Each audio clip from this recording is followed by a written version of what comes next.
एक बार की बात है, ब्राह्मण जमीनी जी महर्षि मार्कंडेय के पास अपने मन में चल रहे कई प्रश्नों के उत्तर ढूंढने जाते हैं। वे उनसे पूछते हैं कि भगवान निर्गुण होने के पश्चात भी मनुष्य रूप में कैसे प्रकट हो सकते हैं। महाभारत में द्रुपद कुमारी कृष्णा अकेली ही 5 पांडव की महारानी क्यों हुई? द्रौपदी के 5 महारथी पुत्रों की मृत्यु अनाथों जैसे क्यों हुई, जबकि उनके रक्षक खुद बलशाली 5 पांडव थे? मुझे संदेह है और आप ही मेरे प्रश्नों का उत्तर दे सकते हैं। महर्षि मार्कंडेय जी कहते हैं, अभी मेरे लिए संध्या वंदन आदि कर्म करने का समय है, तुम्हारे प्रश्नों का उत्तर देना है, पर अभी उसके लिए समय उत्तम नहीं है। जमिनी, मैं ऐसे पक्षियों का परिचय देता हूँ जो तुम्हारे प्रश्नों का उत्तर देंगे। जेमिनी जी आश्चर्य होकर कहते हैं, हे प्रभु, आश्चर्य की बात है कि पंछी होकर भी यह मनुष्यों की बोली कैसे बोल सकते हैं? मार्कंडेय जी बोले, एक बार देवर्षि नारद, इंद्र और अप्सराओं का समागम हुआ था। इंद्र ने नारद जी को देखते ही अपना सिंहासन भेंट किया और उनसे बैठने को कहा। इंद्र ने नारद जी से कहा कि हे महामुनि, यहाँ मेनका, रंभा, उर्वशी, तिलोत्मा आदि अप्सराएं उपस्थित है। आपका जी से मन चाहे नृत्य प्रदर्शन के लिए कह सकते हैं। नारद जी ने हंसते हुए कहा कि मैं उसे ही नृत्य करने को कहूंगा जो स्वयं को सबसे उत्तम और गुणी मानती हो।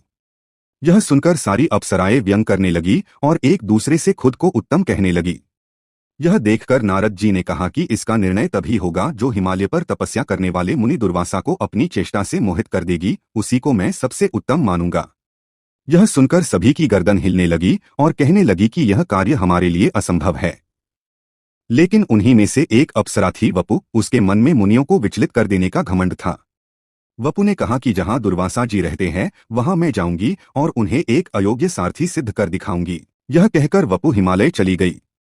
महर्षि दुर्वासा, जिनके रहने मात्र से हिंसक जीव जंतु भी अपनी हिंसा छोड़ शांत रहते थे, वहां अप्सरा वपु जाती है और उस स्थान से एक कोस दूर ठहरकर गीत गाने लगती है। महर्षि के तपस्या में विघ्न पड़ती है।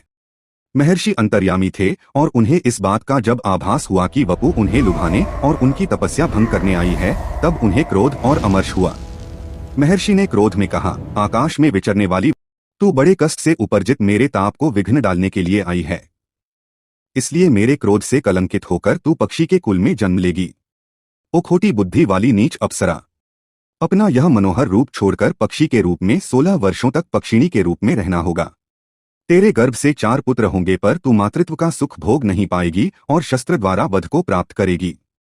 तब जाकर तू शाप मुक्त होगी और पुनः स्वर्गलोक में अपना स्थान प्राप्त करेगी। क्रोध से लाल महर्षि ने अप्सरा को दुस्सह वचन सुनाकर इस पृथ्वी को छोड़ दिया और विश्वविश्रुत गुणों से सुशोभित और उत्ताल तरंगों वाली आकाशगंगा के तट पर चले गए।